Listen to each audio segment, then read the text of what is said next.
Yang bisa record? Ada yang mau record? Aku ituin dulu. Mau nge-backup record? Ada yang mau?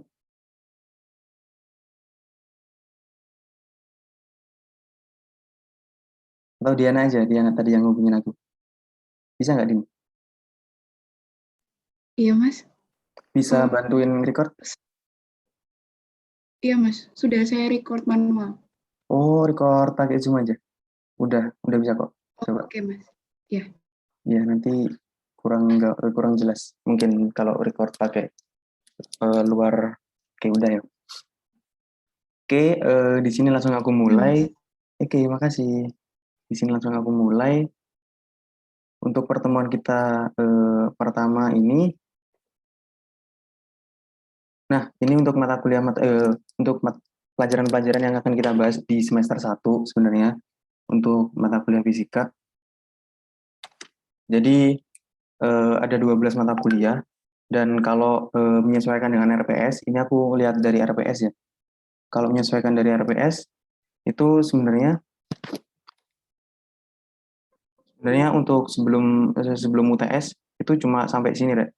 Cuma sampai nah, cuma sampai dari vektor, lalu ada statika, kesetimbangan, benda tegar, lalu ini kinematika, pergerakan, terus Newton, sama usaha energi daya. Terus tapi kalau nggak salah dari Bu Dwi itu sempat udah ngirim materi impuls ya. Ini sebenarnya dari tahun-tahun yang lalu, dari tahun-tahun sebelumnya, untuk materi impuls itu jarang banget keluar di UTS karena itu sebenarnya kalau nyesuaian sama RPS yang ada di buku pedoman akademik, itu masuk mata kuliah setelah ikut pelajaran setelah UTS ya. Nanti di sesi 2 sama mungkin dosen sesi 2-nya. Tapi nanti buat pertemuan kedua mungkin kalau udah mepet sama UTS kan yang di pertemuan kedua, kalau dari teman-teman mau bahas impuls juga nggak apa-apa, nanti kita bahas. Tapi untuk pertemuan kali ini kita fokus dulu di persiapan UTS sampai di usaha energi daya ini ya. Sebenarnya sebagian besar emang ini masih ngulang materi kalian di SMA sih. Oke, masuk di bentar kok. Clear out. Oke, masuk di skalar dan vektor. Nanti kalau ada yang bingungin atau ada yang mau ditambahkan atau apapun itu, santai aja, langsung ngomong aja.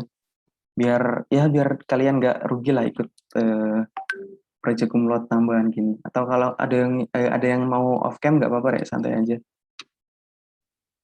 Oke, untuk vektor sendiri yang kita bahas pada pertemuan ini itu yang intinya kan di sini nanti di aljabar vektor. Nah, tapi biasanya emang di awal-awal itu dikasih pengantar yaitu berupa eh, besaran yang buat pengantar di vektor. Itu ada besaran pokok, besaran turunan, besaran skalar, sama besaran vektor. Aku yakin dari kalian ini bisa lolos SNM, SBM atau mandiri di teknik industri udah pasti tahu lah besaran pokok itu apa. Besaran pokok itu besaran yang tidak diturunkan dari besaran yang lain.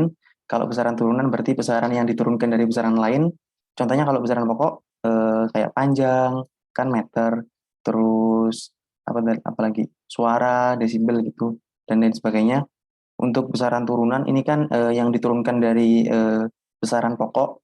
Contohnya kayak luas, luas kan turunan dari panjang dan panjang, panjang kali panjang jadi luas. Terus volume panjang kali panjang, atau apa lagi ya? Massa jenis itu di volume dan massa bendanya tuh untuk besaran turunan. Terus besaran skalar itu besaran yang disajikan dalam bentuk angka saja untuk besaran skalar, hanya satu notasi saja. Sedangkan untuk besaran vektor itu besaran yang memiliki arah. Eh, nah itu kita di sini baru masuk ke vektor.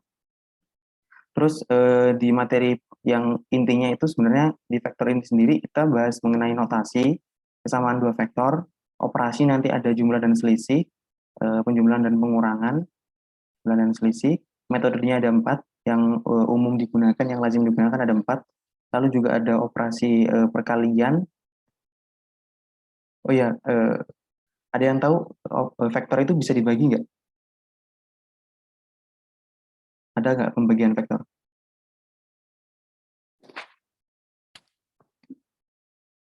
Mungkin di SMA pernah diajarkan nggak? Selama ini cuma diajarin perkalian vektor aja ya.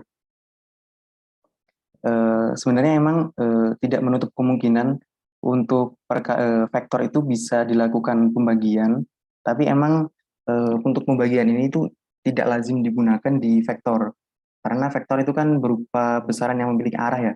Kalau dibagi, ya kemungkinan cuma dibagi dari satuannya aja, itu secara lazim.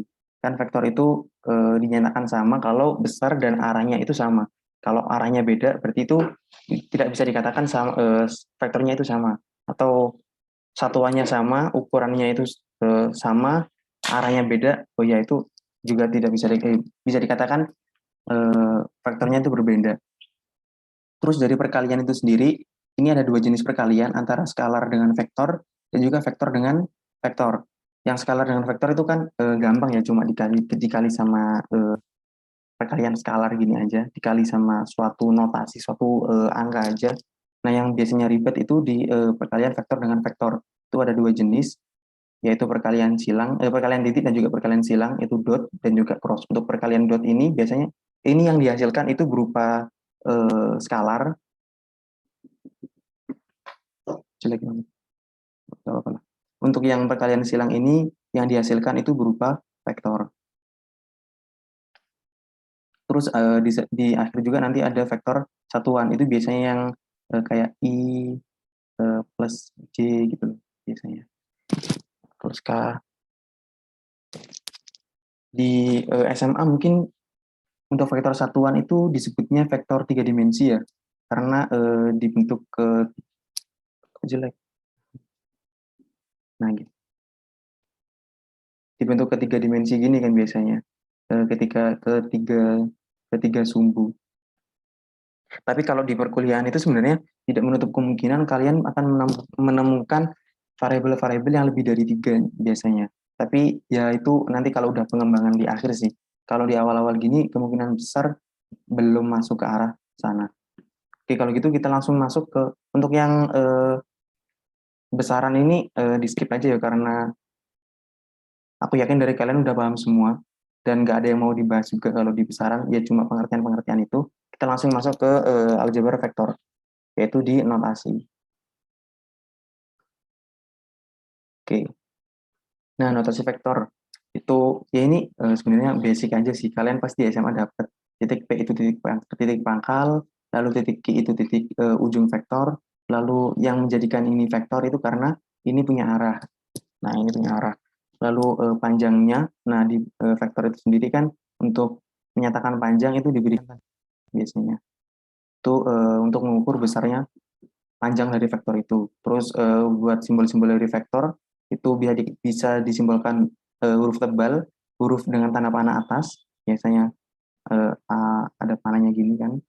Terus bisa juga huruf miring, tapi yang lazim digunakan itu huruf tebal sama huruf tanda panah atas. Terus untuk persamaan vektor, di sini vektor itu bisa dikatakan sama jika arah dan besarnya itu sama. Kalau misal vektor A-nya ke arah atas, tapi vektor B-nya ke arah bawah, ini berarti vektornya itu tidak sama. Atau meskipun sama-sama ke atas gini, tapi panjangnya beda.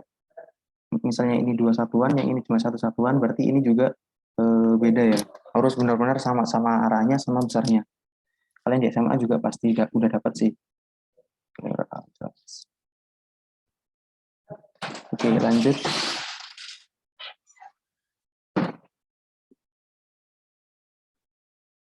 Nah, kita masuk ke operasi. Tadi kan ada operasi penjumlahan dan pengurangan, lalu juga ada operasi perkalian. Di sini kita mulai dari operasi penjumlahan dan pengurangan.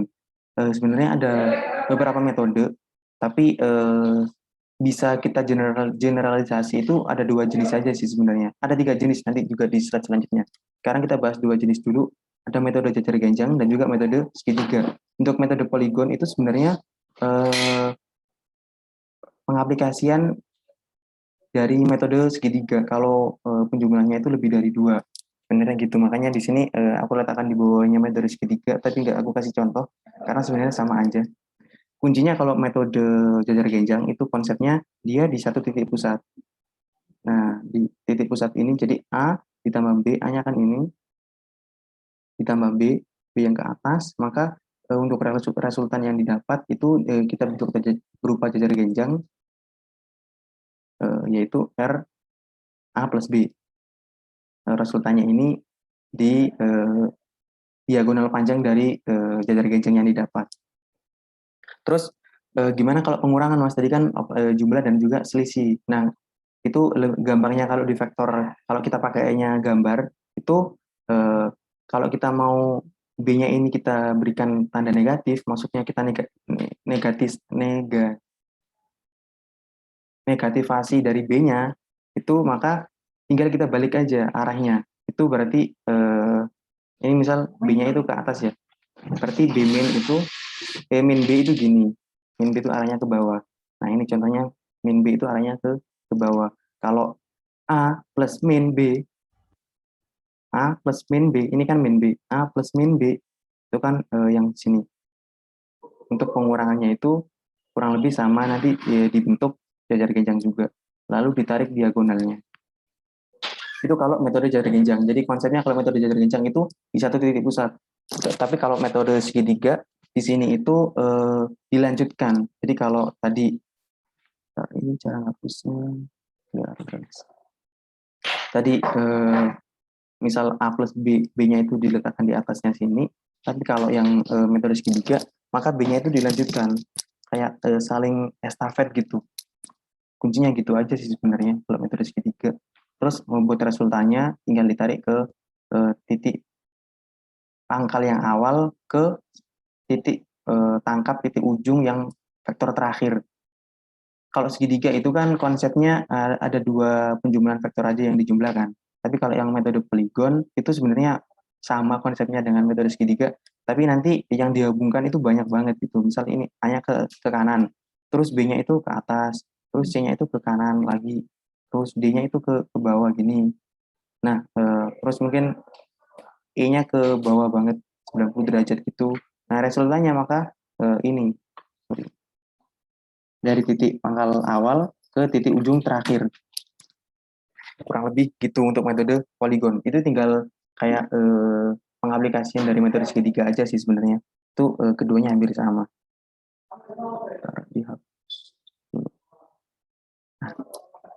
Nah, terus rumusnya gimana Mas kalau kalau disuruh tanya pakai angka. Nah, kalau pakai angka berarti ini vektor A plus B, ini A plus B itu kan ini kan A plus B ini kan. Itu disimbolkan R sebagai resultan. Nah, panjangnya kan ini apa nama tadi di sebelumnya, simbol untuk melakukan panjang itu dimutlak gitu, sejenis mutlak. Itu akar dari A kuadrat plus B kuadrat plus 2AB cos theta. Ya ini kurang lebih sama sih kalau sama di SMA juga. Mungkin kalian dapat materi kayak gini juga. Terus kalau pengurangan itu bedanya cuma di 2AB cos theta-nya. Terus kalau panjang ini tinggal di akar dari itunya dikuadratin dari variabel-variabel yang ada di dalamnya dikuadratin semua, dijumlah, lalu nanti terakhir penjumlahannya itu di akar. Oke, aku lanjut dulu ke yang metode keempat.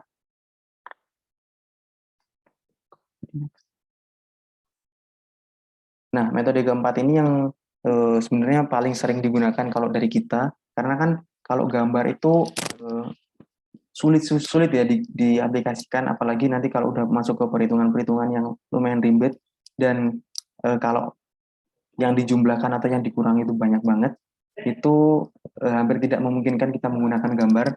Nah, jadi yang kita gunakan itu biasanya metode uraian, yaitu misalnya ini vektor A, itu diuraikan searah dengan sumbu Y dan juga searah dengan sumbu X. Tapi ini kalau cuma dua sumbu ya, nanti di yang terakhir tadi ada vektor satuan itu udah kita pisahkan ke tiga sumbu X, Y, Z biasanya, I, J, K gitu kan. Vektor A itu berarti AX-nya ini, AXI, nah ini udah masuk ke vektor satuan, AXI plus AYJ. AX itu yang searah sumbu X, AY itu searah sumbu Y. AX itu sendiri itu kan ini AX yang bawah ya, yang searah sumbu X. Hanya itu yang ke sana. Jadi masih ingat kan yang diapit itu berarti pakai cos. Berarti di sini tetanya itu berada di bawah, berada yang diapit. Ini teta. Untuk teta A ya. Jadi AX di sini itu A cos teta. Lalu AY ini untuk yang di luar diapit, ini kan yang diapit yang tetanya di sini. Berarti yang di sini itu terserah, kalau mau pakai alfa juga boleh, berarti cos alfa, atau kalau enggak pakai kebalikannya dari cos yaitu sin. Berarti yang AY itu A sin theta. Lalu nanti dijumlah semua kurang lebih sama sih kayak di SMA, kurang lebih nanti dari hasil ini kan nanti banyak kan kayak A berapa gitu. Vektornya kan ini cuma ada dua, AX sama BX. Nanti mungkin kalian akan menjumpai soal yang menjumlahkan, mencari resultan dari 5 vektor, 6 vektor, itu nggak menutup kemungkinan sih. Jadi nanti tinggal dicari penjumlahnya aja, setelah disudutkan ya, setelah diarahkan ke sudutnya masing-masing. Kalau ke X berarti pakainya yang cos biasanya, karena yang diapit itu biasanya diketahuinya di sini. Terus kalau B juga sama, nanti dicari resultannya pakai Y. Kalau udah dapat Rx sama Ry, berarti kan resultan yang searah sumbu X sama resultan yang searah sumbu Y, itu nanti tinggal dikuadratkan di sini, lalu diakar. Sama kayak, sama kayak rumus vektor pada umumnya lah. Terus nanti kita dapat untuk ukuran dari resultan. Nah, tapi kan vektor itu punya arah ya, punya arah. Untuk kita mencari tahu arahnya itu pakainya rumus ini biasanya.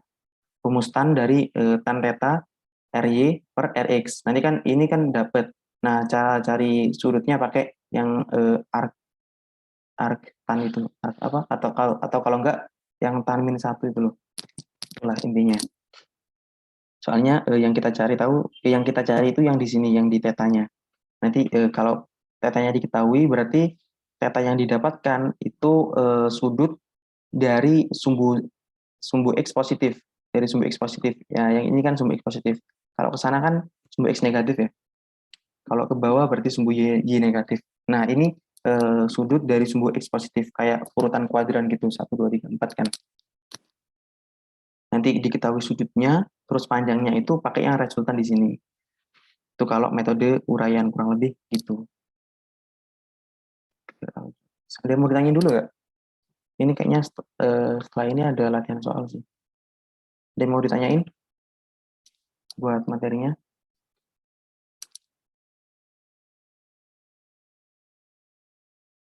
Langsung masuk latihan soal aja ya, biar paham. Nah ini tadi kan 2, sekarang 3.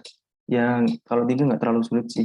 Sebenarnya kalau metode uraian kan tinggal kita belok-belokkan searah sumbu Y ataupun sumbu X, terus tinggal kita cari resultannya, dijumlah. Kalau udah ketemu resultannya dari X, dari Y, terus kita cari resultan akhir pakai yang akar dalamnya di kuadrat tadi, terus itu mudah. Sama kalau emang disuruh menentukan arahnya, berarti tinggal dicari pakai yang tan theta tadi. Misal ini F1 40 ya, berarti F1-nya 40N. Sudutnya ini 30 derajat. Nah, kalau kita belokkan ke arah sumbu X, berarti kan ini ada F1X. Kalau ke atas berarti ada F1Y. F1X di sini berarti F1 cos theta 1. Karena untuk yang di X ini kan yang diapit ya. Berarti ini sama dengan F1-nya 40 dikali cos 30 berapa? Cos 30. 30 kan setengah. Ah, 2 kan setengah ya? Cos 30 itu setengah akar 3. Jadi 20 akar 3. Itu kalau F1. Terus oh ya, itu kalau X-nya. Kalau F1Y-nya berarti F1 sin theta 1 sama dengan 40, kan F1-nya kan 40 tadi, terus dikali sinnya tetap sin 30, sin 30, sin 30 itu setengah, jadi ini hasilnya 20. Kita catat dulu. F, Fx sama Fy. Ini kan dicari dari 20 akar 3 ditambah Y ini 20. Dihapus.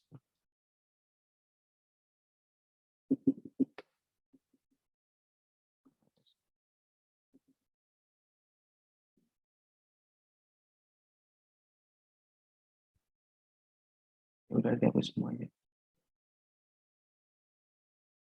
Ini kehapus nggak di kalian? Bentar.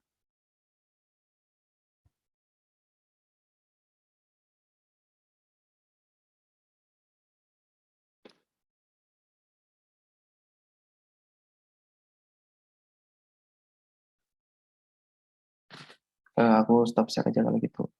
Nggak bisa kehapus. Share screen lagi.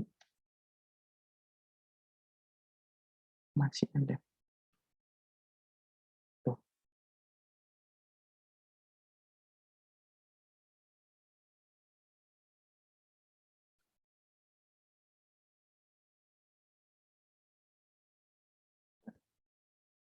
Bentar.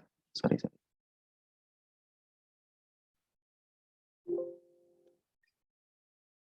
Oke.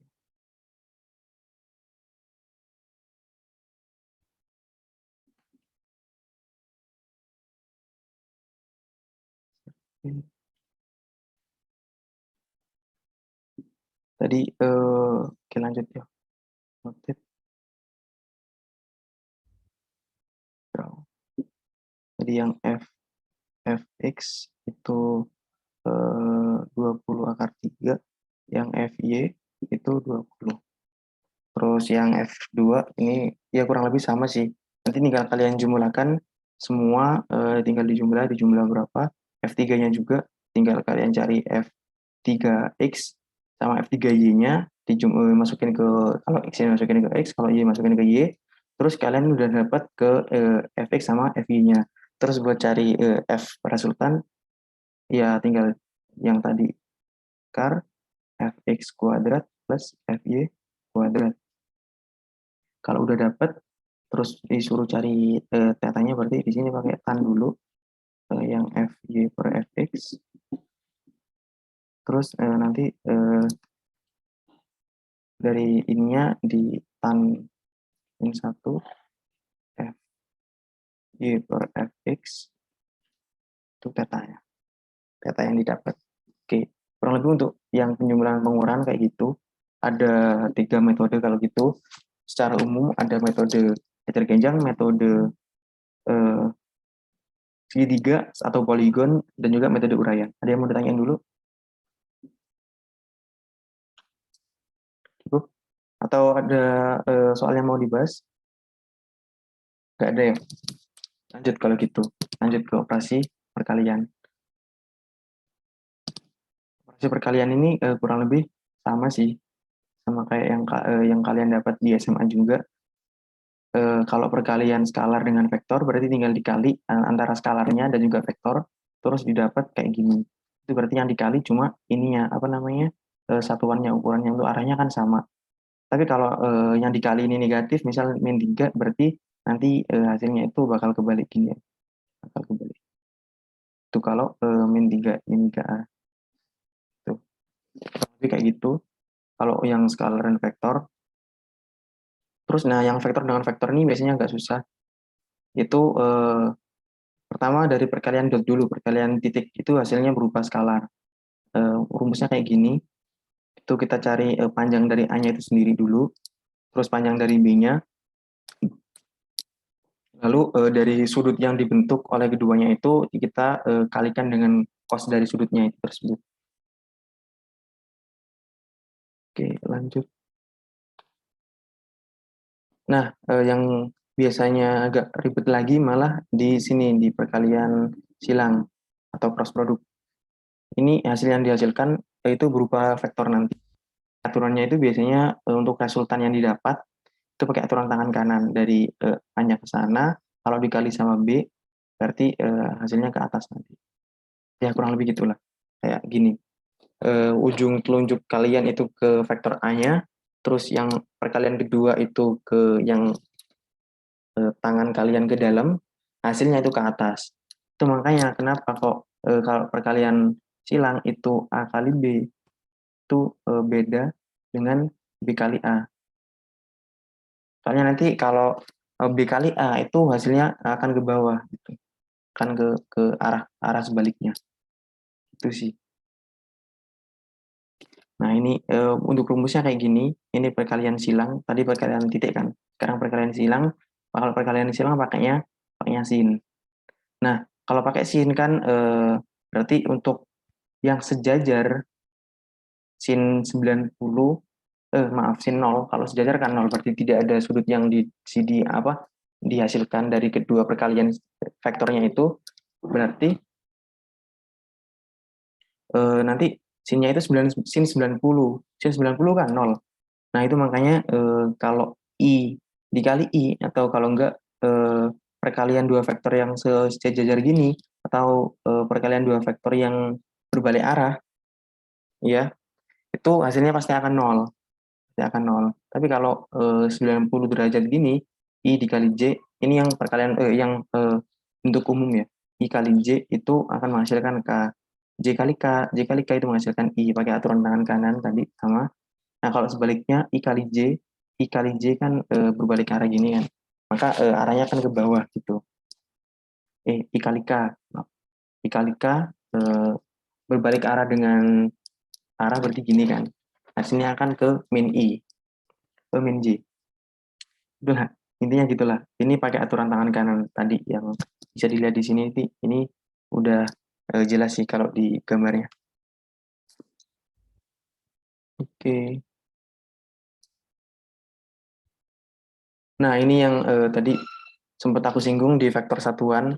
Ini yang nggak menutup kemungkinan kalau buat variabelnya itu nggak cuma 3. Kalau ini kan 3. Kalau semester 1 sih emang kayaknya nggak bakal lebih dari 3 sih. Nanti mungkin di semester akhir akan lazim untuk menjumpai yang lebih dari 3 biasanya. Di kayak matematika optimasi, terus program linear, kayak gitu-gitu. Itu biasanya akan vektornya itu lumayan nggak ngotak. Nah, dari ini kan biasanya bentuknya kayak gini ya. Kalau vektor satuan ada I, J, K gitu kan. Cara untuk mengubah ke vektor skalar biasanya pakai ini. Vektornya itu ditulis biasanya dalam bentuk matriks ya. Kayak 3, 4, 5 per, terus A-nya itu panjangnya itu tadi pakai yang rumus AX kuadrat plus AY kuadrat dan seterusnya di akar gitu. Kalau udah dapat, nanti dari kesemuanya ini dibagi dengan satuan yang ada di bawah. Nah, dari ketiganya itu nanti dipakai rumus ini juga sama. Akhirnya nanti ketemu satu vektor skalar. Itu untuk vektor skalar. Terus penjumlahan dan pengurangan ini sama. Tinggal dijumlah. Kalau pengurangan jadi dikurangi.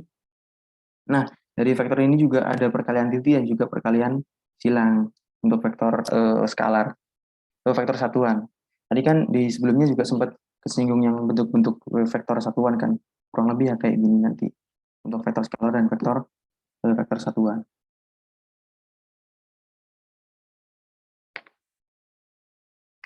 Oke, kalau nggak ada yang ditanya, ada yang mau tanya dulu? Kalau nggak ada, mungkin ini selanjutnya ada latihan soal deh. Nah, ini ada latihan soal.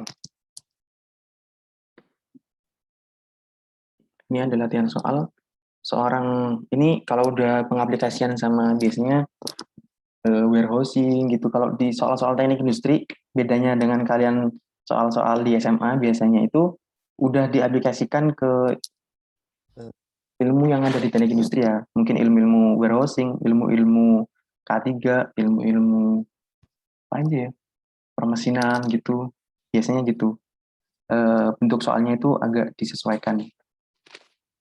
Seorang operator gudang menarik benda dengan gaya ini 30 Newton, lalu dari titik titik A-nya ini ke titik B-nya ini, koordinatnya dalam meter, ya satuannya berarti jika usaha adalah perkalian titik, nah ini perkalian titik harus digarisbawahi, vektor pergeseran, berarti kalau vektor pergeseran kan perpindahan antara A ke B, nanti dicari selisihnya itu B dikurangi A kan.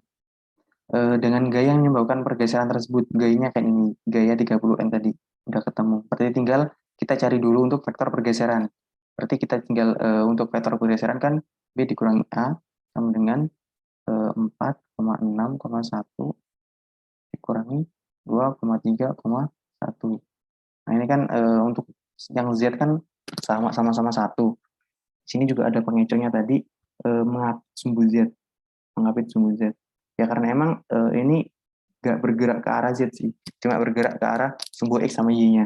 Kalau 4 dikurangi 4 dikurangi 2 2, sorry, 6 kurangi 3 3, berarti gini.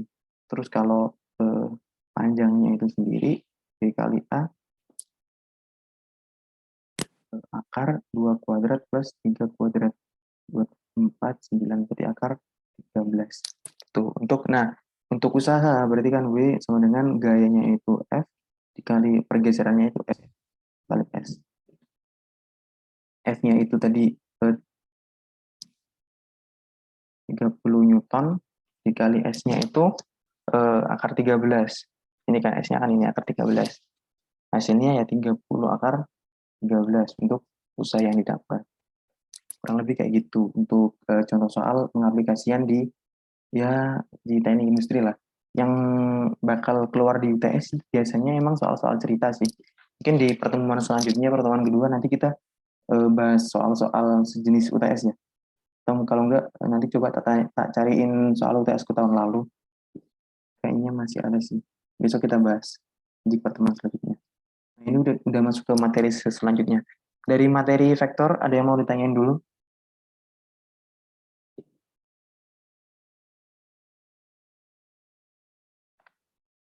Dari saya cukup, Mas. Saya Oke. cukup, Mas. Oke. Kurang lebih memang sama sih sama kayak materi kalian di SMA. Ini kita masuk ke statika dan kesetimbangan. Kuncinya kalau setimbang itu berarti bentar, aku cari. Nah, kuncinya kalau setimbang itu berarti sigma F-nya 0, terus sigma torsinya, nah ini, sorry. Sigma torsinya juga 0. Torsi itu perkalian antara gaya dan juga jarak. Sigma F0 adalah syarat kesetimbangan translasi, yaitu pergerakan. Kalau torsi itu berarti kesetimbangan rotasinya ya. Oke, ini kurang lebih sama sih kayak di SMA. Oh ya ini kan untuk mata kuliah fisika itu sebenarnya bakal sebagian besar itu mengulang mata kuliah kalian, mata pelajaran kalian di SMA ya. Cuma buat pengantar-pengantar aja. Mungkin kalau dari kalian ada pertanyaan tentang mata kuliah lain kayak yang mata kuliah baru apa sekarang? Alprok ya, ada Alprok kayak ya algoritma dan pemrograman itu. Mungkin nanti di akhir kalau kalian mau tanya-tanya masalah Alprok juga boleh. Kalau sama aku santai aja, terserah kalian mau tanya apapun, anggap aja ya anggap apa gitu terserah. Ini buat contohnya yang kedua 45 derajat. Sebuah balok yang masanya 80 kg tergantung pada dua utas tali yang bersambung. Ini jika G-nya 10 Newton per kilogram. Berapa besar tegangan tali A? Nah, ini tegangan tali A itu berapa? Ini kan ini nanti kan bakal kita breakdown gini ya. Sama kayak, nah ini sebenarnya pengaplikasian vektor juga kayak gini sih. Di awal kenapa kalian dapat materi vektor karena ya nanti bakal dapat pengaplikasian dari vektor sampai selanjutnya nggak cuma di fisika, nanti di mata-mata kuliah lainnya juga bakal kurang lebih kayak gitu. Ya kurang lebih kayak vektor-vektoran gitu biasanya. Ini tadi karena sudutnya 45 di sini berarti kan di sini ya 45. Ini buat tegangan tali, misalnya ini tali TB, ini yang TA, terus ini yang TC misalnya. TC. Nah, TC. Yang ke sini itu TB, kan ini yang diapit ya, berarti kalau diapit itu cos 45. Kalau yang ke atas berarti T, TB sin 45. Tapi sebenarnya kalau 45 sin sama cosnya sama-sama sih, setengah per 2. Oke, syaratnya tadi kan untuk setimbang itu sigma F sama dengan 0. Sigma F-nya itu kita breakdown dulu 2. Oh ya, nanti kalau kalian pengerjaan bisa ditulis dikit-dikit dulu ya biasanya ya. Dikit kayak kalau ini berarti, nah ini kayak masanya itu diketahui masanya 80, terus G-nya itu ditulis ulang juga nggak apa-apa. Terus kalau emang ada cukup waktu buat gambar, kalian gambar. Nanti buat UTS itu biasanya dikerjakannya di folio kan. Kalau ada waktu cukup untuk gambar, kalian gambar aja nggak apa-apa, biar lebih gampang juga waktu ngerjain. Bisa dikasih breakdown ini-ininya juga. Buat soal kesetimbangan itu biasanya minimal itu muncul satu nomor UTS. Paling sering itu ya hampir selalu ada sih untuk materi kayak kesetimbangan gini. Itu kita breakdown dari sigma fx sama sigma fy. Sigma fe kan yang searah sumbu x, berarti di sini ada ta dan juga tb cos 45. Ada ta, ta min tb cos 45 sama dengan 0. ta sama dengan tb cos 45. Clear. Nah, ini udah bisa lihat. Berarti kan untuk cos 35 itu, cos 45 itu setengah akar 2 ya. Ini kali setengah akar 2. Ini untuk persamaan 1. Terus kalau persamaan 2, kurang lebih ya kayak gitu. Ini untuk yang searah sumbu Y, kurang lebih ya sama. Ini kan ada TB, TB langsung aja ya, sama dengan TB sin 45 sama dengan TC kan, TC yang bawah kan. TC itu sama dengan, ini kan tadi masanya itu 80 kg. Berarti untuk W-nya atau F-nya, F aja biar sama. Untuk F-nya sama dengan M kali A, sama dengan 80. A-nya kan pakai gravitasi ya, kali 10 sama dengan 800. Berarti TC-nya itu 800, TB sin itu sama setengah akar 2 sama dengan 800. Ini pindah ke sana, TB-nya berarti ini 800, 400 kali 2 per akar 2, per akar 2, per akar 2. Ini kan nanti berarti 800 akar 2 buat TB. Ini yang ditanya tadi apa? TA ya berarti. TA dimasukin ke sini. Buat TB-nya, berarti TA-nya itu 800 akar 2 dikali setengah akar 2. Akar 2 sama akar 2 kan jadinya 2, dicoret sama 2. Berarti TA-nya itu 800. Gitu. Nanti mau ditanyain dulu, kayaknya buat soal kesetimbangan ya kurang lebih hampir sama kayak gini sih. Di SMA juga seperti kayaknya gitu. Nah ini juga sama. Nanti tinggal kalian coba aku breakdown dulu aja ya. Ini nanti yang gaya ke arah sini kan misalnya ini TC itu kan 60 kali 10 kan. 10. Nah ini kan. Terus yang ke sini itu mungkin di breakdown ke atas. Ini juga di breakdown ke sana. Ini mungkin TA. Ini TB-nya. TB-nya. Ini berarti TC sin 60. Karena kan yang diapit di atas seperti yang sini yang sin. Yang di atas ini itu TC cos 60 sama TA cos 30. Tinggal dijumlah. Kurang lebih kayak gitu. Yang sini berarti TA sin 30. Nah, ini tentukan besar gaya F yang seimbang, nanti kalian cari tahu TB-nya itu. TB-nya kan sama dengan F ini sama. Kurang lebih kayak gitu. Ini kita lanjut aja ke selanjutnya. Jadi mau ditanyain dulu buat Nah, ini udah masuk ke kinematika partikel.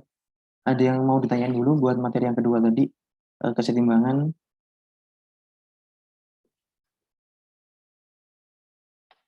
Cukup. Oke, kita masuk ke ini ya, kinematika partikel. Tadi kalau setimbang berarti kuncinya kan sigma fx atau sigma f ya, maupun baik itu fx maupun fg itu sama dengan nol. Tapi kalau di sini ini kan kinematika partikel berarti ya, pasti ada kecepatan dan juga ada percepatan. Biasanya yang umum itu ada kecepatan rata-rata, terus juga ada kecepatan sesaat. Percepatan juga gitu, ada percepatan rata-rata, kecepatan sesaat. Percepatan sesaat atau kecepatan sesaat itu biasanya hasil turunan dari hasil hasil limit dari kecepatan sebelumnya, karena biasanya t-nya itu mendekati nol atau cuma sesaat banget gitu. Kayak berapa kecepatan motor Andi sesaat sebelum dia mengerem, biasanya gitu. Itu pakai limit dari rumusnya, karena emang dari t-nya itu sigma t-nya itu mendekati nol, udah sesaat banget itulah intinya gitu. Kalau kecepatan kan eh, jarak dibagi waktu, kalau percepatan jadi kecepatannya itu dibagi waktu. Jadi kayak kalau percepatan itu ada penambahan dari kecepatannya, atau kalau enggak ya ada pengurangan dari kecepatannya. Lihat percepatannya nanti, percepatannya itu positif atau negatif. Kurang lebih kayak gitu untuk materi dari percepatan dan kecepatan. Kayaknya ini yang selanjutnya ada, nggak bisa hapus. Nah, selanjutnya ada, oh iya, kita bahas dulu untuk GLB dan GLBB. Untuk GLB itu rumusnya sebenarnya cuma satu ini aja. Sama dengan V kali T, kecepatan dikali waktu, jarak itu kecepatan dikali waktu. Untuk posisinya itu karena geraknya berupa lurus aja, beraturan, nggak ada penambahan kecepatan atau pengurangan kecepatan, berarti penambahan jaraknya itu juga sama, konstan gitu. Itu landai apa? Ya akan berupa garis lurus lah, se sejalan gitu antara waktu dan juga jarak yang ditempuh. Sedangkan untuk kecepatannya, karena kecepatannya itu konstan, maka akan sama terus kecepatannya. Sama terus, nggak akan ada pengurangan ataupun kenaikan. Itu untuk GLB. GLB itu hukum Newton 1 berarti ya.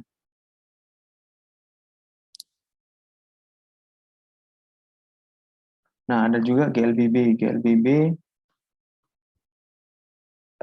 untuk posisinya karena itu bisa aja nambah, bisa aja ngurang, bentuk kurvanya itu kadang naik gini, atau kalau enggak kadang turun, karena bukan turun sih, eh, naiknya itu nggak konstan lurus gitu. Kadang naiknya naik cepat, terus terus tiba-tiba landai, landai cepat, bisa aja gitu. Lihat penambahan kecepatan atau pengurangan kecepatan yang ada. Kalau tiba-tiba berhenti kan berarti lurus gini aja. Terus dipercepat berarti naik. Terus agak diperlambat naiknya berarti agak turun dikit gitu. Terus untuk percepatannya, percepatannya kan konstan. Terus kecepatan yang didapat karena diberikan percepatan sebelumnya, maka kecepatannya itu akan naik secara konstan gini, akan naik landai. Nah, ini percepatannya konstan.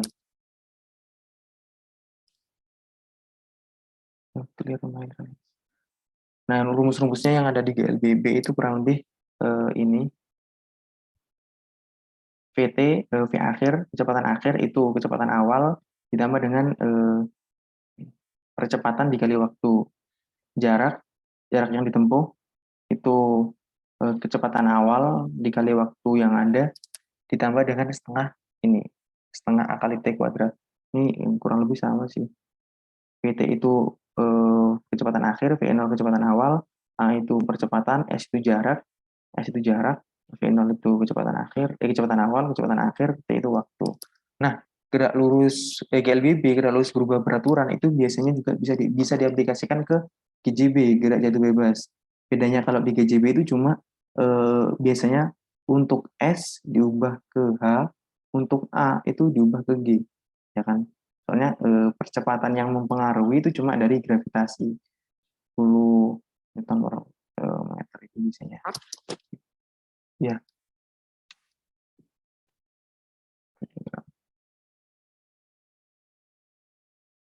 Nah, tapi ada rumus yang sering kalian jumpai kalau di GJB itu tambahan rumus ini sih biasanya. Ini rumus ini kalau kita breakdown sebenarnya cuma pengaplikasian dari rumus yang tengah ini sebenarnya. Kalau yang rumus rumus ini ya rumus T ya. Coba kalau nggak percaya. Nah, kalau di gerak jatuh bebas benar-benar dijatuhkan, nggak pakai dilemparkan, berarti kan V0-nya itu 0, ya kan, cuma dilepaskan gitu kan. Berarti kalau di GJB itu V0-nya itu nggak ada semua. Jadi kalau S-nya itu tinggal S sama dengan setengah AT kuadrat. Kalau setengahnya sama A ini dipindah ke luas kanan, berarti kan 2A per 2S per A sama dengan T kuadrat. Tadi yang tak aku bilang S itu kan biasanya dipakai H kalau digerak jatuh bebas. Terus kalau A itu biasanya dipakai G. Jadi kan 2H per G. Untuk T itu berarti akar dari 2H per G. Nah itu sebenarnya rumus ini tuh sama aja sama kayak rumus ini sih. Tinggal diubah disesuaikan sama GJB-nya aja. Coba kita next. Ada contoh soal nggak ya? Nah ini ada contoh soal. Nah ini. Ya, sebuah mobil bergerak dengan kecepatan 27 km. Kemudian mobil dipercepat dengan percepatan 2 meter per sekon kan. Itu udah apa? Satu. Nah, di sini yang biasanya agak ada pengecoh itu satuannya beda. Kalau 27 km per jam, berarti kan di sini kita jadikan ke meter per second dulu, 27.000 per 3.600 ya. Per ini bagi 94 bagi 93 berarti 7,5 meter per second buat kecepatan awal ini V0. Nah, hitunglah kecepatan dan jarak yang ditempuh selama 5 detik. Berarti T-nya itu 5, A-nya itu 2. Yang dicari tahu di sini itu VT sama jarak ketika S. Rumusnya sama kayak S sebelumnya. Nah, rumus ini V0 sama dengan PT sama dengan V0 ditambah A kali T. Aku tulisnya di sini. PT sama dengan V0 ditambah A kali T.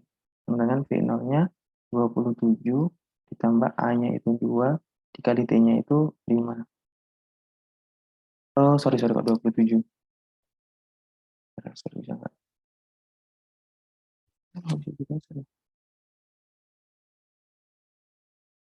Balik lagi. Ini kayaknya pakai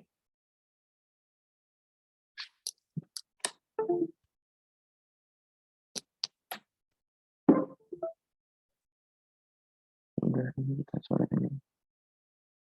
Ini pakainya kan 7,5 tadi ya. 7,5 ditambah 2 kali 10, 2 kali 5 berarti 17,5. Pakai jaraknya meter. Buat jarak meter per second. Kecepatan di akhir 17,5. Terus ditanya lagi jarak. Jarak berarti pakai rumus sebelumnya tadi juga sama. Lain.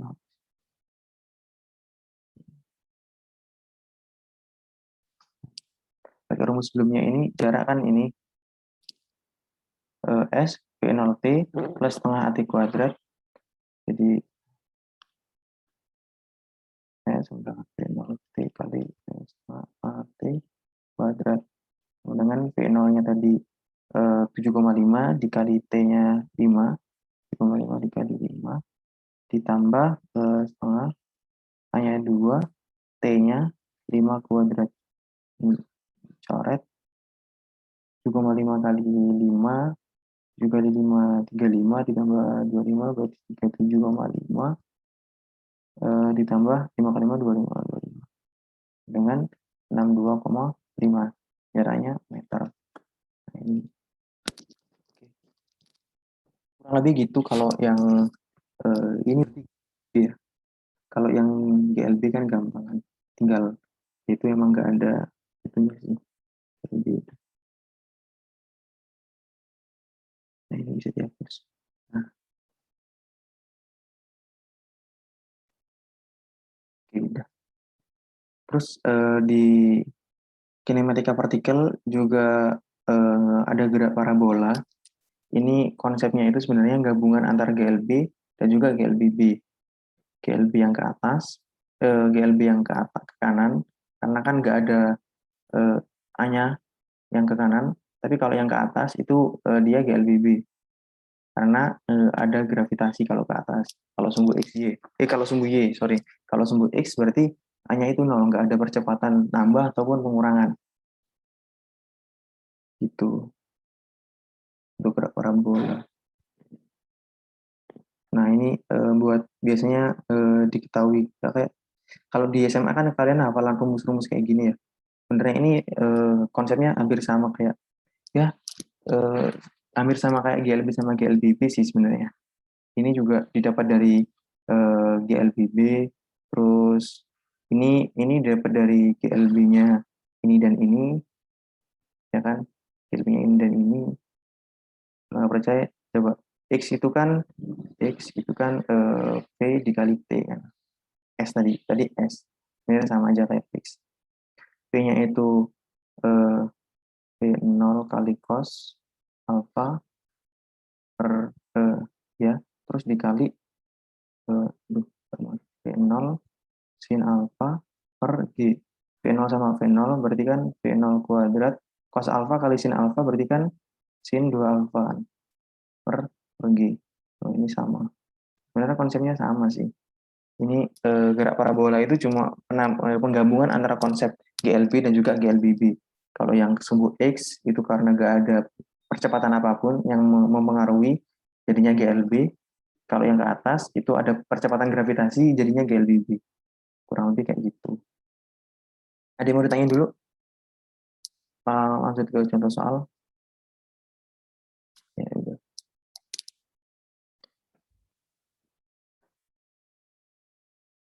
Lanjut ke contoh soal dulu ya kalau gitu ya. Nanti barangkali kalian ada soal-soal yang mau dibahas juga bisa dikirimkan. Nah, ini ada seorang pemain baseball melempar bola sepanjang sumbu Y. Nah, ini berarti bukan gerak parabola ya kalau secara sepanjang sumbu Y, berarti cuma ke atas kan. Kecepatan awal 12 meter per sekon, berapa waktu yang dibutuhkan bola untuk mencapai ketinggian maksimum? Dan berapa ketinggian maksimum yang dapat dicapai bola tersebut? Berarti kan V0-nya itu 12 meter per sekon, A-nya itu 10 meter per sekon kuadrat kan. Untuk percepatan gravitasi itu sorry, sama aja sih. Konsepnya sama kayak sebelumnya sebenarnya. Buat V tadi kan VT sama dengan V0 ditambah AT kan. Tapi berhubung ini gravitasinya itu mengurangi kan, kalau ke atas berlawanan arah dengan gravitasi, akhirnya VT itu V0-nya 12 dikurangi A-nya itu 10 dikali T. T-nya itu belum kita ketahui. Cara kita ketahui T-nya itu berarti T sama dengan, oh ya ini kan kita cari tahunya T kan.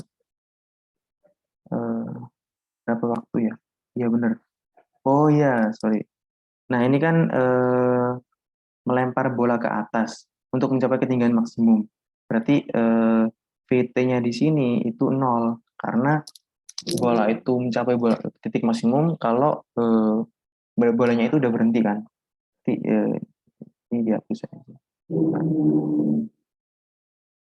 Lanjut yang ini 0, berarti kan T-nya itu ini 10T ya, 10T sama dengan 12, T-nya sama dengan 1,2, itu untuk T. Terus ketinggian maksimum tadi rumusnya itu kan pakai yang di back aja.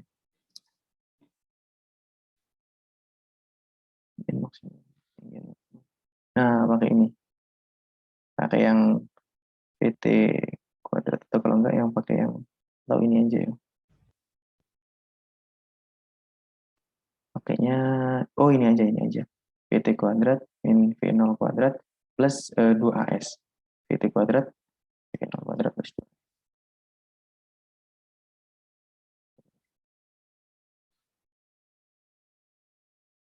PT kuadrat sama dengan V0 kuadrat plus 2AS. PT-nya kan kita tahu 0. Sama dengan V0-nya itu 12 kuadrat tambah 2, A-nya itu tadi 10 dikali S. S-nya kita cari tahu. 12-nya ke kiri, berarti min 12 kuadrat sama dengan, oh ini gravitasinya min tadi ya, min 10 kan. Kalau ke atas kan min. Sama dengan min, ini min juga min 10, berarti min 20 S. Min sama min dicoret. 12 kalau dikuadratkan kan 144 per 20 S-nya. Nah, itu nanti bakal ketemu nanti di situ. Oke. Kalau buat GL, ini berarti kan GLBB tadi ya. Oh, GJB kalau ini berarti. Konsepnya sama kayak GJB sih. Kurang lebih kayak gitu. Ini cuma flashback materi kalian di SMA sih. Terus ada gerak sentripetal. Ini juga sama kayak ya SMA dulu. Tuh, ini kan buat percepatan sentripetal. Ini percepatan sentripetal W kuadrat itu bisa dirubah jadi V kuadrat per R ini. Fs-nya itu kan M kali A, A-nya itu bisa kita rubah pakai yang ini juga bisa, ini juga bisa. Nah, ini hasilnya ini sama ini kan. A-nya itu bisa diubah-ubah sesuai yang diketahui di soal.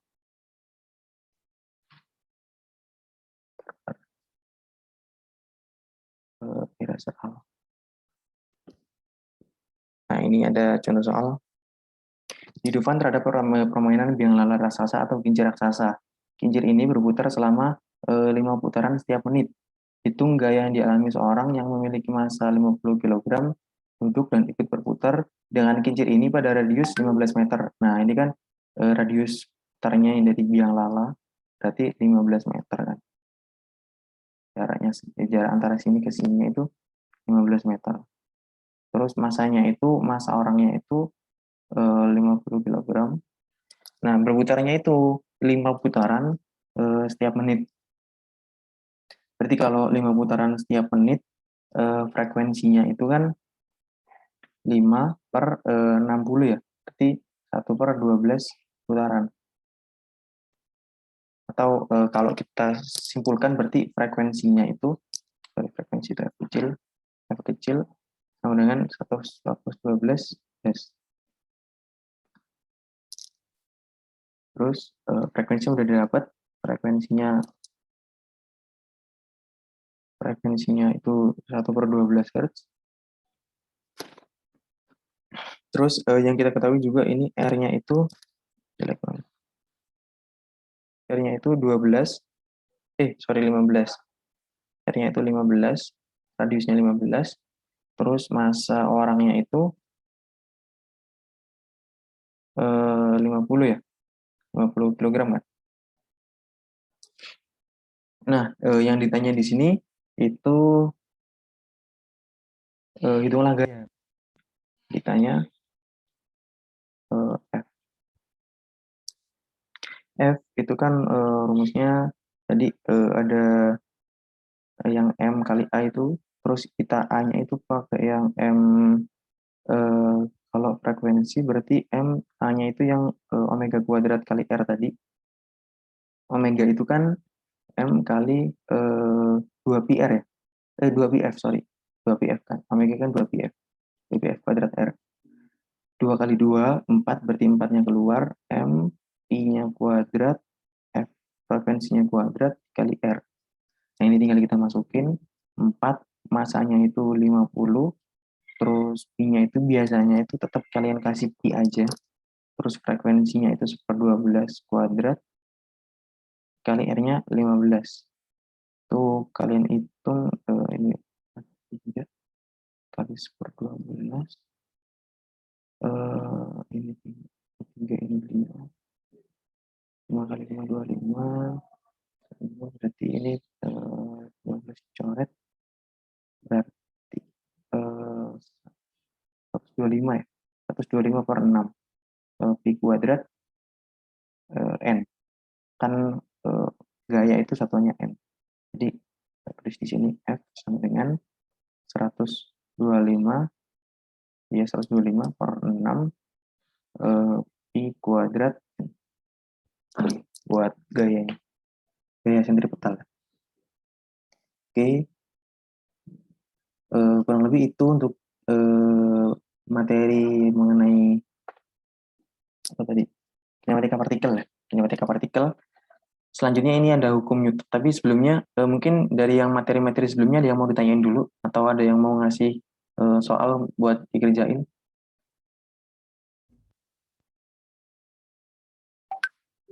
Cukup? Ada yang mau ditanyain dulu? Cukup? Oke, kalau cukup kita lanjut ke ya. Oke. Kita lanjut ke hukum Newton ya. Kalau hukum Newton itu sendiri sebenarnya hampir tiap UTS bakal keluar sih hukum Newton. Hukum Newton ada 1, 2, 3 kan.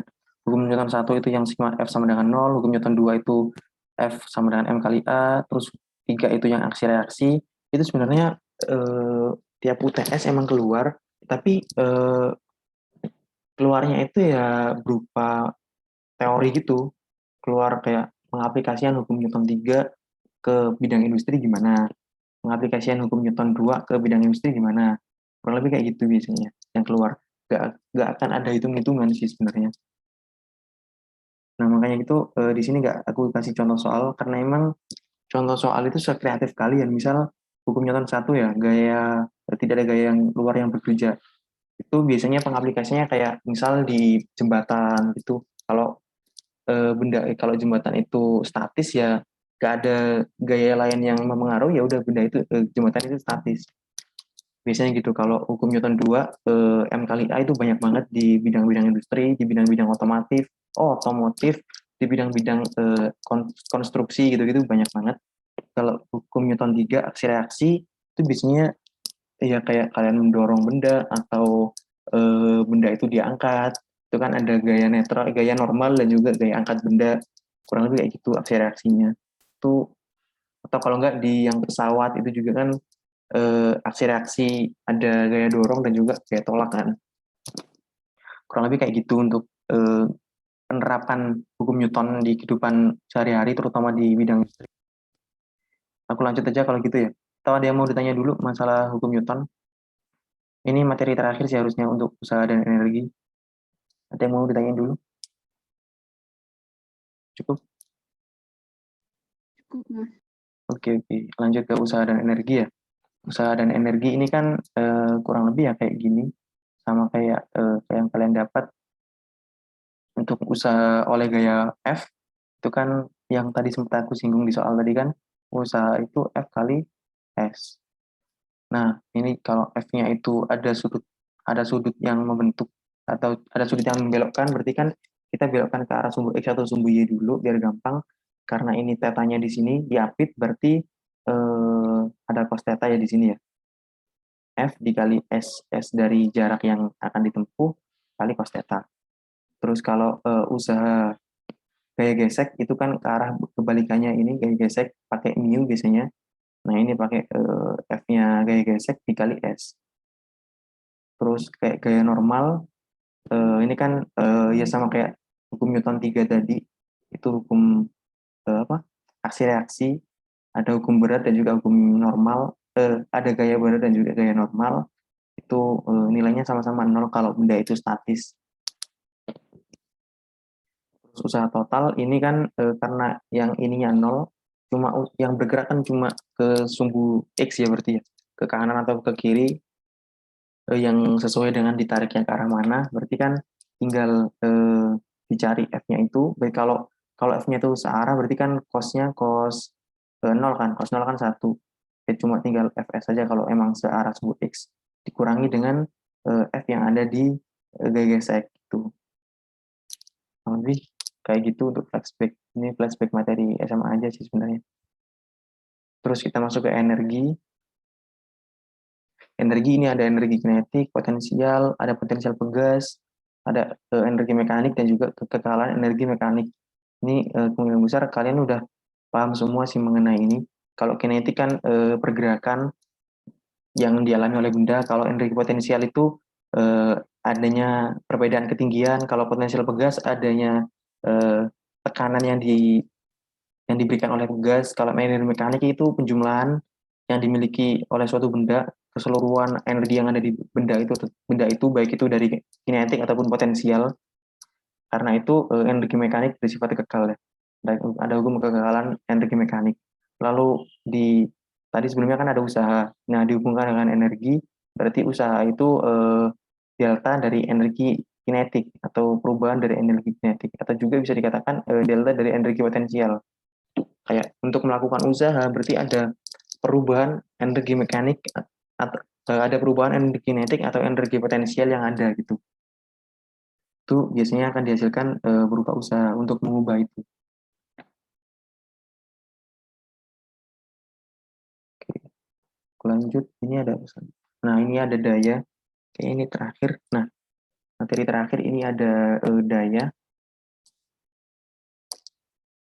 Daya itu dari usaha yang ada dibagi dengan waktu. Jadi daya itu istilahnya laju dari usaha yang ada, kan dibagi dari waktu kan. Daya usaha tadi itu rumusnya F kali S dikali T, berarti S per T ini F kali V itu untuk daya. Satuan SI-nya ini buat 1 wattnya kurang lebih ini ya ngulang materi-materi dulu lah. Nah, udah untuk materi terakhir gitu. Terus kalau energi usaha, energi dan daya itu biasanya yang paling sering muncul hukum-hukum ketetapan kekekalan energi mekanik sih. Kayak bola atau dari ketinggian digerakkan, kecepatan bola awal, kecepatan bola akhir, ketinggian bola awal, bola akhir. Biasanya yang sering muncul kayak gitu. Dari kalian mungkin ada yang mau ditanyain dulu, atau kalau mau lanjut bahas PPT dari dosen, mungkin buat mensinkronkan dari PPT ku tadi. Kurang lebih kayak gitu, nanti aku kirim buat PPT ku ya.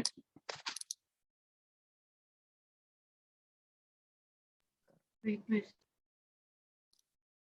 Ada yang mau ditanyain dulu mungkin?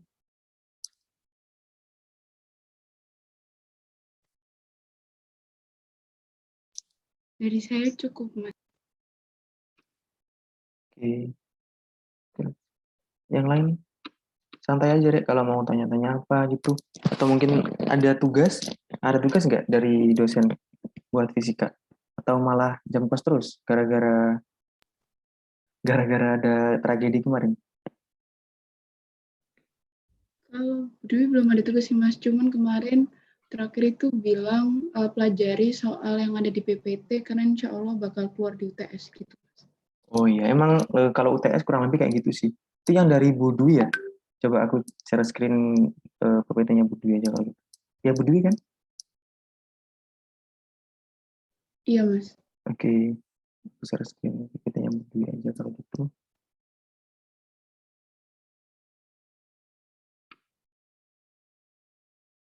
Ini sebenarnya PPT ku tadi itu rangkuman dari PPT dosen, sama aku ada PPT, ada materi-materi literatur lain sih. Jadi kurang lebih bakal sama. Terus contoh-contoh soal yang ada di PPT ku tadi juga eh, ada beberapa, sebagian besar yang aku ambil dari sini juga biar lebih sinkron sama materi dari Bapak Ibu dosen juga. Ini kan besaran-besaran tadi bisa kalian baca di sini. Kurang lebih ya kalian udah tahu lah mengenai besaran-besaran, kayak besaran pokok itu yang tidak diturunkan dari besaran lain. Kalau besaran turunan berarti yang diturunkan dari besaran lain. Ada contoh-contohnya. alat ukur, terus color sama vektor tadi. Kalau vektor itu yang udah ada arahnya, terus ini, nah ini yang titik P itu pangkal, dan gitu-gitulah. Kurang lebih sama. Ini kalau sama itu berarti yang benar-benar sama arah dan juga sama satuannya. Terus, nah ini kalau jajar genjang tadi, itu satu titik pusat. Kalau segitiga itu dilanjutkan, nah kalau poligon itu kurang lebih sama konsepnya, sama seperti segitiga, tinggal mungkin agak lebih rumit aja kalau poligon karena yang dijumlahkan itu banyak. Kalau cuma dua berarti ya itu pakainya segitiga. Kalau banyak lebih dari dua berarti itu pakainya poligon. Sebenarnya sama aja sih, tinggal diurut-urutkan aja, digabung-gabung, dilanjutkan. Terus resultan yang kita cari itu tinggal dari titik pangkal pertama diarahkan ke titik ujung terakhir. Kayak kurang lebih kayak gitu. Terus uraian juga gitu, yang diuraikan tadi sesuai dengan sumbu X atau sumbu Y-nya, dicari resultannya tiap sumbu X dan juga resultan tiap sumbu Y ini.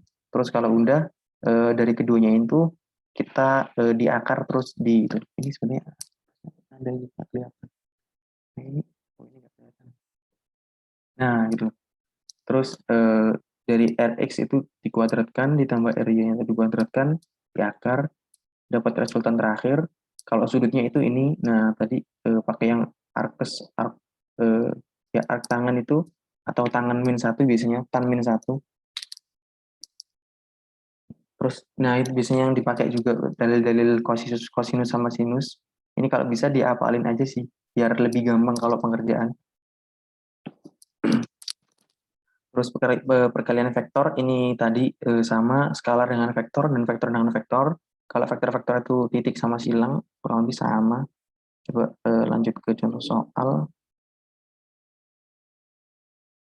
Ini sama. Nah ini soal yang aku ambil tadi.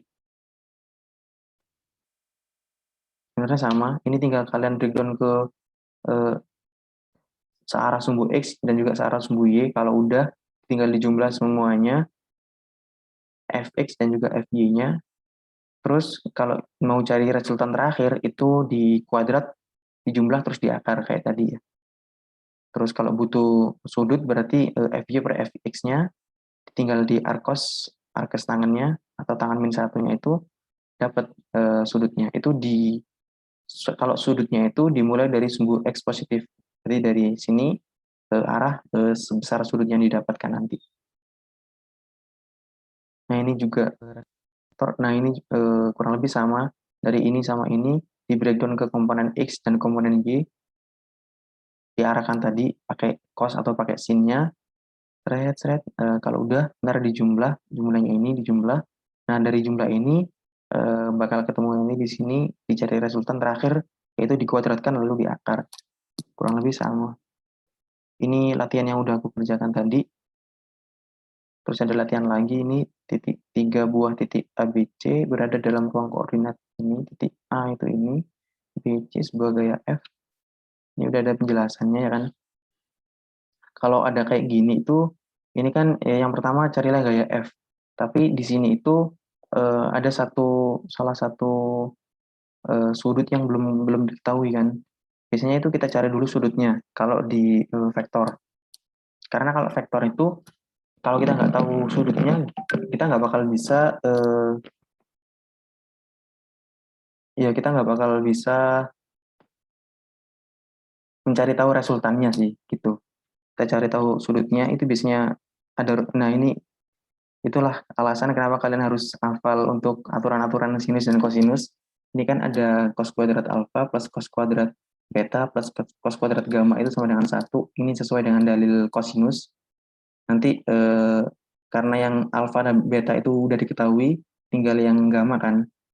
Nah, nanti bisa kalian cari tahu untuk gamanya. Terus F-nya itu ini, kalau udah dapet gamanya tinggal pakai rumus tadi sesuai dengan sudut yang didapat.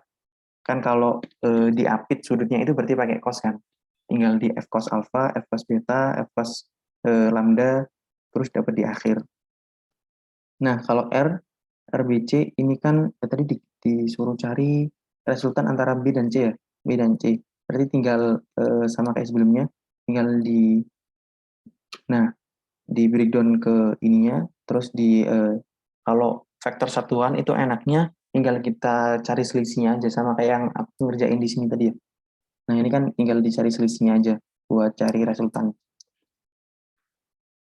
Kurang lebih kayak gitu. Terus yang B ini hitung sudut apit, kurang lebih sama kalau sudut apit. Nah kan ini kan pakai bantuan rumus yang sudut perkalian titik F kali R-nya itu tadi, itu kan pakai perkalian titik. Kalau perkalian titik enaknya tinggal dikali sesuai dengan I-nya aja. Kalau ini I berarti dikali I, 50I. Ya 50I dikali I berarti kan 50 akar 2 dikali 1, 50 akar 2. Kalau 50 dikali 1 berarti 50. Terus yang ini, yang di dalam itu kan kita cari panjangnya di bentuk satuan. Nanti bakal kayak gini. Sama kayak tadi sebenarnya, dipangkatkan masing-masing, lalu diakar. Ini juga dimangkatkan masing-masing, lalu diakar. Ini sebenarnya ada lambang itunya sih harusnya. Ada lambang mutlak di sini. Buat menunjukkan kalau ini yang dicari tahu itu satuannya gitu, vektor satuannya. Terus kurang lebih sama, ini tinggal dijumlahkan. Terus ini dikalikan juga, terus nanti dibagi, hasilnya ketemu ini. Nah, ini kan berhubung masih cos theta kan. Buat cari tetanya itu di cos min 1, atau kalau istilahnya di kalkulator itu biasanya arkes cos gitu. Ya, kalian pasti tahu lah. Terus buat, ini tadi ada disuruh cari apa yang C. Tentukan momen gaya.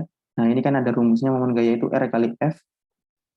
Tadi udah diketahui kalau nggak salah, yang R-nya kan, R-nya itu antara B dengan A. Sama kayak yang di poin ini tadi, tinggal dicari selisihnya aja. Nah, kan tinggal cari selisihnya aja. Berhubung ini yang 3i itu sama-sama 3i, 2k sama-sama 2k. Ini 5 dikurangi 2 tinggal 2m. Nah, kalau perkalian silang, ini kan perkalian silang kan tadi. Nah, R dikali perkalian silang sama F. Kalau perkalian silang itu kalian bisa pakai bantuan determinan matriks ya. Determinan matriks. Jadi IJK tulis dulu di atas, terus matriksnya itu, tapi nggak boleh terbalik sih ini. Kalau R-nya itu sebelumnya, kan ini R kali F kan, berarti R-nya yang ditaruh di atas, F-nya yang ditaruh di bawah. Tinggal dimasukin poin-poinnya aja, nilai-nilainya aja. Ini berhubung cuma ada J kan, I sama K-nya 0, I sama K-nya 0 tadi, berhubung 0, tinggal tulis 0, 2, 0. Ini 5, 50 akar 2, 50. Tinggal apa namanya, dicari determinan aja. Lebih gitu. Oh ya, ini kayaknya ada salah ketik di sini sih. 5J sama 2J harusnya ini 3J. 5 kurangi 2, 3 harusnya. Terusnya ini 3. Nanti bisa kalian hitung. Kurang lebih kayak gitu perhitungannya. Buat determinan matris kan kayak gitu. Terus ini sebuah benda ini juga ada pembahasannya ya. Nah, ini juga udah ada pembahasannya. Sebuah benda bermassa 3 kg bergerak pada bidang XY dengan kecepatan 2 meter per sekon yang membentuk sudut 60 derajat terhadap sumbu X positif dan 30 derajat sumbu Y negatif. Nyatakan kecepatan dan hitung momen linear benda tersebut. Nah, ini kita cari dulu buat kecepatannya. Kecepatan V dalam bidang XY itu di breakdown searah 2 kan. Kalau ini kan bergerak pada bidang XY, berarti kita bagi ke arah X dan juga kita bagi ke arah Y. V-nya itu bisa di breakdown ke VXY dan juga VYJ. Untuk Vx itu kan mengapit dengan sudut alfanya yang ada, yang diketahui, maka pakainya cos. Kalau yang Y itu pakainya sin, nanti bisa dicari tahu selanjutnya, ya kan. Nah kan 60-nya itu sumbu X, berarti yang kita dapatkan di sini nanti. Nah, yang kita dapatkan di sini nanti, untuk yang X pakainya cos, yang Y pakainya sin. Terus diketahui V-nya, ini sama ini kan, I sama J-nya. Terus tinggal seperti biasanya sih, tinggal dikali. Terus kalau tinggal digambar, ya tadi bisa kalian cari tahu dulu sudutnya berapa. Ini kan 60 terhadap sumbu X positif dan 30 terhadap sumbu Y negatif. Berarti ada di bawah. Kan Y negatif itu di bawah. 60 dari sumbu X positif dan 30 dari sumbu Y negatif, berarti kan ada di bawah sini, di kuadran 4. Ini tinggal kalian gambar sesuai dengan panjangnya ini aja sih. Bisa kalian cari juga kalau emang mau cari resultan, biar lebih jelas, bisa kalian cari resultan kayak tadi, 3 dikuadratkan, 5,16 dikuadratkan, dijumlah, terus diakar. Ini tadi suruh cari apa? Besar arah X diketahui. Oh, ini tadi, ya. RP ini tinggal dikali, sebenarnya ini sama kayak yang konsep perkalian silang ini tadi, perkalian cross. Oke, lanjut ke PPT selanjutnya ya, statika keseimbangan. Kalau vektor kurang lebih itu cuma buat dasar kalian mengerjakan materi-materi selanjutnya sih.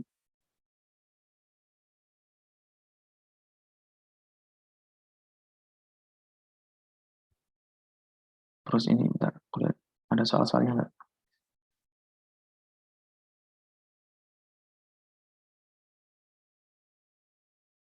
Sama keseimbangan, sama. Nah ini sama, konsepnya kayak tadi, tinggal di breakdown ke sumbu X atau sumbu Y-nya, sigma X itu sama dengan 0, sigma Y sama dengan 0, nanti kalian bisa dihubungkan antara persamaan 1 dan persamaan 2, kurang lebih sama. Terus ini kalau ada keseimbangan gini, lihat contoh soal. Sebuah papan 3 meter, panjangnya 3 meter, nah ini udah pakai yang torsi ya, sigma torsi sama dengan 0, beban kecil ini kan 60 Newton ada di jarak 2,5 meter dari ujung kiri, carilah pembacaan pada timbangan tersebut, timbangan kiri maupun timbangan kanan. Berarti ini kita cari tahu masing-masing dulu pakai misal tentukan pakai titik tangkap pakai yang kiri dulu. Nanti buat torsinya itu kan panjang dikalikan gaya yang ada dikalikan panjang. Tapi harus diketahui ya harus ditentukan arahnya ya, arah searah jarum jam atau berbalik arah jarum jam. Ini sigma F. Nah ini sama kayak tadi, sigma F-nya itu 0. Terus ini FL yang ke atas itu kan tekanan yang diberikan oleh timbangan kan, gaya normal kan, tekanan buat masanya dan juga tekanan ke atas buat gaya normalnya. FL-nya ini FL plus FR dikurangi yang ke bawah kan cuma 60 Newton dari bendanya itu tadi. Terus ini buat sigma ML-nya itu 3 meter dikali FR dikurangi, kenapa dikurangi? Karena ini kan tidak arah kan, 2,5 meter dikali 60. Berarti emang rumusnya itu gaya dikali panjang. Terus bakal ketemu FL-nya dan juga FR-nya. Yaitu pembacaan yang ada di R yang ada di kanan itu 60 Newton. Berarti kalau dibuat kilo 500 kilo ya. Oh, bukan 5 kilo. Yang di kanan berarti 5 kilo, yang di kiri berarti 1 kilo. Gitu. Ini kurang lebih sama sih.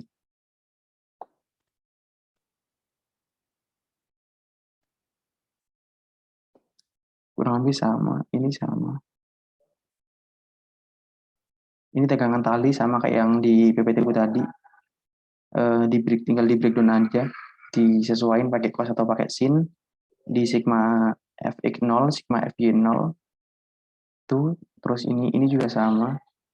Nah, ditentukan titik itunya aja. Kan kalau kayak gini, ini sebenarnya bisa kalian gambar ulang. Coba aku aja. Kalau kalian bingung, ini kan kok orangnya gelantung di situ. Sebenarnya bisa kalian gambar ulang itu bentuknya kayak gini. Nah, bisa kalian gambar ulang bentuknya kayak gini itu sama aja sebenarnya. Ini 10 derajat, 10 derajat, ini 5 derajat. Terus ini ada masa orangnya ke sana. 90 Newton ya. 90 Newton ada orang berat 9 kilo.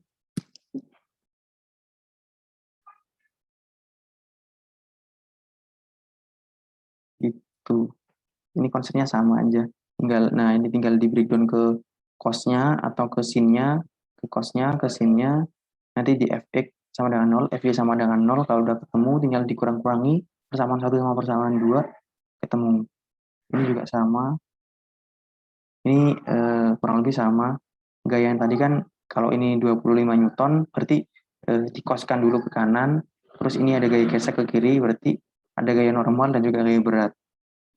Gesekan gambar, nah ini buat gaya gesekan dapat dicari tahu, kurang lebih gitu. Buat, terus ada apa lagi yang ditanyakan? Miuka antara kotak dengan lantai. Ini buat koefisien gesek, itu kan frekuensi gaya gesek dikurangi dengan gaya normal ya. Ini ada gaya normal. Nah gitulah intinya gitu. Berapakah tegangan dalam semua tali? Nah ini ada beberapa tali. Di sini bisa kalian breakdown dulu. Ini kan buat kayak tali 5. Bentar. Ini agak kompleks. Aku anotate aja. Misal kalian pakai yang sumbu ini dulu, sumbu titik C-nya dulu. Berarti ini nanti persamaannya bakal banyak banget sih. Kayak T4, ini ada T5, terus ada T1. Oh, T1-nya bukan ke situ.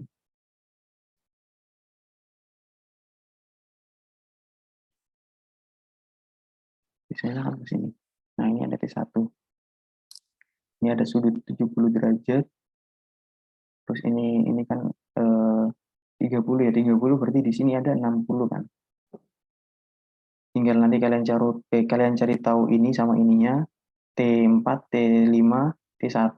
Ini biasanya masih berupa persamaan-persamaan gitu emang. Terus kalau udah dapat 2 atau 3 persamaan, kalian pindah ke yang titik B. Kalau udah kalian pindah ke titik A.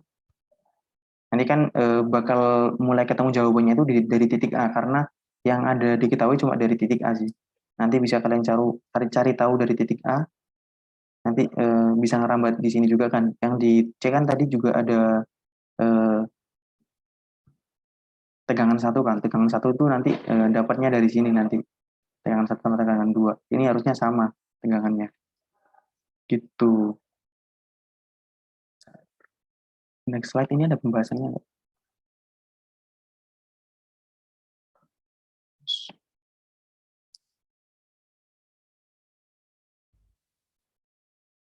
Oh ini udah ada pembahasannya sih.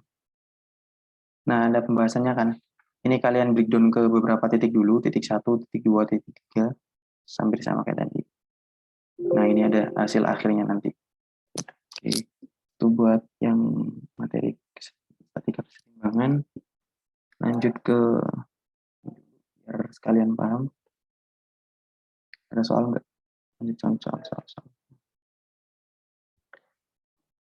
Nah ini sama yang mobil tadi, kecepatan awal sama kecepatan akhir. Ini yang aku masukin ke PPT kalau nggak salah. Terus ini pemain baseball tadi melempar, terus gerak parabola ini juga sama. Nah ini ada pembahasannya. Dan nah ini kita bahas aja. Sebuah peluru ditembakkan ke arah, aku anotit. Sebuah peluru ditembakkan ke arah 45 terhadap horizontal. Berarti kan di mana sini? Nah ini nanti ada gini. Ini 45 derajat. Memang lebih gampang itu kalian breakdown gini dulu biar ada gambaran. 0 Y X. Kecepatan awal kan V0-nya 85 meter per sekon. Di atas ketinggian. Oh ini ada ketinggiannya berarti. Ada ketinggian 540.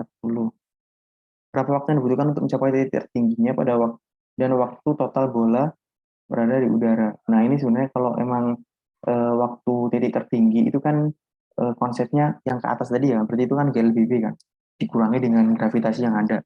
Berarti untuk yang ini itu nggak kepake sebenarnya. Untuk yang kayak ini kan cuma pengecoh untuk mencapai titik tertinggi. Dan waktu total bola berada di udara. Nah kalau waktu total bola berada di udara ini, yang ini baru kepake karena nanti kita hitung waktu total di sini dulu sampai terakhir dan waktu dia turun ke sana sampai ke mencapai titik di atas 540 tadi. Kurang lebih kayak gitu. Itu bisa pakai salah satu konsep aja bisa sebenarnya. Pakai yang GLB atau GLBB. Ya bisa. Nanti tadi yang di PPT ku ada kok rumusnya. Sebentar. Aku buka PPT ku.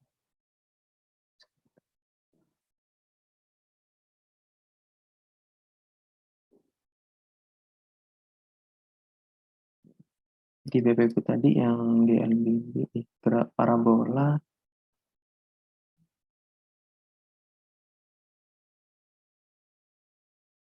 udah ada rangkumannya tadi yang gerak parabola ini nih. Ngelek.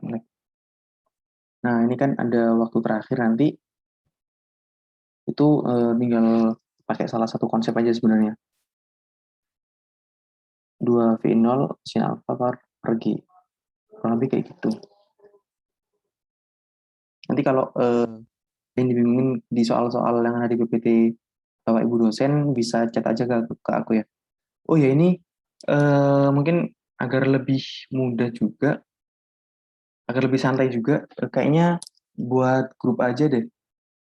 Biar yang lain kalau mau tanya-tanya gitu lebih enak. Gimana? Santai aja deh. Kalau sama aku kalian mau tanya materi lain juga nggak apa-apa. Ya Mas, nanti saya buatkan grup di WA.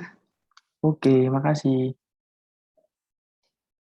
Kurang lebih kayak gitu sih. Buat kalau ada pertanyaan-pertanyaan mengenai soal-soal yang ada di sini nanti bisa tanya ke aku di grup aja. Atau kalau kalian ada pertanyaan materi lain kayak yang materi-materi baru, biasanya kan Alprok, tuh bisa tanya aja ke aku santai. Tahu tanya-tanya terserah apapun wis. Yang penting masih di kaidah mata kuliah ya. Jangan tanya ke yang di luar mata kuliah sih. Nggak terlalu bahaya. Oke, ini hukum Newton. Nah, ini kan sebenarnya materi-materi aja kalau Newton itu. Ini cuma konsep-konsepan semua. Nah, nggak ada perhitungan apapun. Di pertemuan selanjutnya ntar kita bahas itunya. Bahas contoh-contoh soal kayak yang UTS tahun kemarin. Kalau aku punya. Masih ada sih harusnya. Ntar aku coba cariin. Kalau usaha energi daya, ya ada yang mau mic tadi? Permisi Mas, mau tanya, kalau UTS gitu biasanya soalnya ada berapa ya Mas? Oh iya, aku belum cerita-cerita buat UTS. Oke, kalau gitu aku stop share aja. Kalau buat UTS itu seingatku random sih. Kadang ada kayak sorry. Kadang ada kayak 5, kadang ada 6, 7 gitu. Itu menyesuaikan sama waktu yang diberikan sama dosen juga. Terus biasanya itu di soal UTS udah ada ketentuannya. Ini close book atau open book itu udah dijelaskan. Tapi kalau online gini, sebentar ini ya nggak apa-apa. Kalau online gini tuh biasanya masih bisa-bisa sih kalau emang mau meskipun close book kalian mau open book itu kan ini juga perhitungan kan bukan yang bakal kena plagiasi. Yang agak takut nanti kalau yang mata kuliah kayak Alprok gitu kalau kalian nggak paham kalian copy jawabannya dari modul atau dari PPT dosen itu biasanya agak takut kena plagiasi biasanya menyesuaikan sama keinginan dosen itu nanti soalnya biasanya soal UTS untuk UAS itu satu angkatan sama semua nggak khusus satu dosen gitu jadi kalau kalian punya teman kenalan satu angkatan juga biasanya ada beberapa yang ngerjain bareng gitu juga sih ya ada beberapa yang ngerjain bareng gitu. Kira-kira durasinya itu berapa Mas? Pengerjaannya? Iya, buat durasi maksimal yang diberikan di jadwal UTS itu kan biasanya 2 jam ya. Tapi hampir nggak ada sih yang sampai 2 jam. Kalau jadwal UTS kan mulai jam tuh setengah 8 atau jam 7 ya. Jam 7 sampai jam 9. Terus jam 9 sampai jam 11, saya ingatku. Ya ada jadwal maksimalnya lah. Tapi kalau di dosen itu kadang ngasihnya ada yang 1 jam, ada yang 1 jam setengah. Paling lama sih 1 jam setengah tuh biasanya. Rata-rata sih satu jam ya. Tapi nanti ada waktu tambahan biasanya allowance buat ke kalian scan kan itu portfolio kan. Ngerjainnya di VLM. Nanti kalian scan di PDF itu ada tambahan waktu 15 menit tapi hati-hati itu kadang terkecoh sama 15 menit, ngumpulinya di sampai 15 menit di akhir malah nggak kekumpul. Sama tips triknya itu, bukan tips trik sih. Pertimbangannya itu daripada kalian nggak telat ngumpulin itu biasanya kalau semester 1 nggak juga sih. Tapi kalau udah semester 2 ke atas itu biasanya dinilai dosen, udah nggak dapet nilai apa-apa.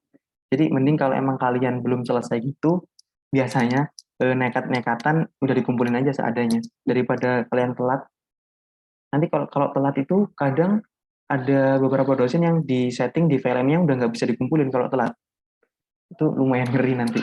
Takutnya malah dapat nol kan, ya rugi, rugi semua kalau udah nol. Gitu sih. Ada yang mau tanya lagi? Santai, mau tanya-tanya apapun wis. Buat UTS, buat dosen, dosen yang enak siapa, dosen yang gak enak siapa, pengalaman dosen. Kalau Bu Dwi itu pelit nilai nggak, Mas? Oh iya dosen, ini sebenarnya bocoran, bukan bocoran sih, tapi pengalaman selama ini ya. Kadang itu kan dosennya ada dua, sebelum UTS sama setelah UTS. Biasanya yang lumayan ngefek itu dosen-dosen setelah UTS. Tapi kalau kayak butuh pelit nilai apa enggak, sepengetahuanku itu normal-normal aja sih. Soalnya aku fisika semester 1 juga diajar Bu Dwi sama Pak Zefri itu juga dapat A. Iya, aku dapat A kemarin, semester 1. Buat Wisda sih. Jadi nggak pelit-pelit nilai banget sih. Kalau Pak Marubut itu katanya aku belum pernah diajar sih. Katanya anak-anak itu, katanya teman-temanku itu nggak pelit nilai. Agak.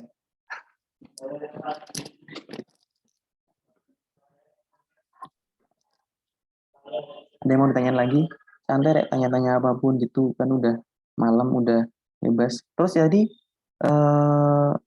yang dari WIT barangkali di sana udah malam, nggak apa-apa, mungkin udah live dulu. Kalau gitu ditutup aja ya.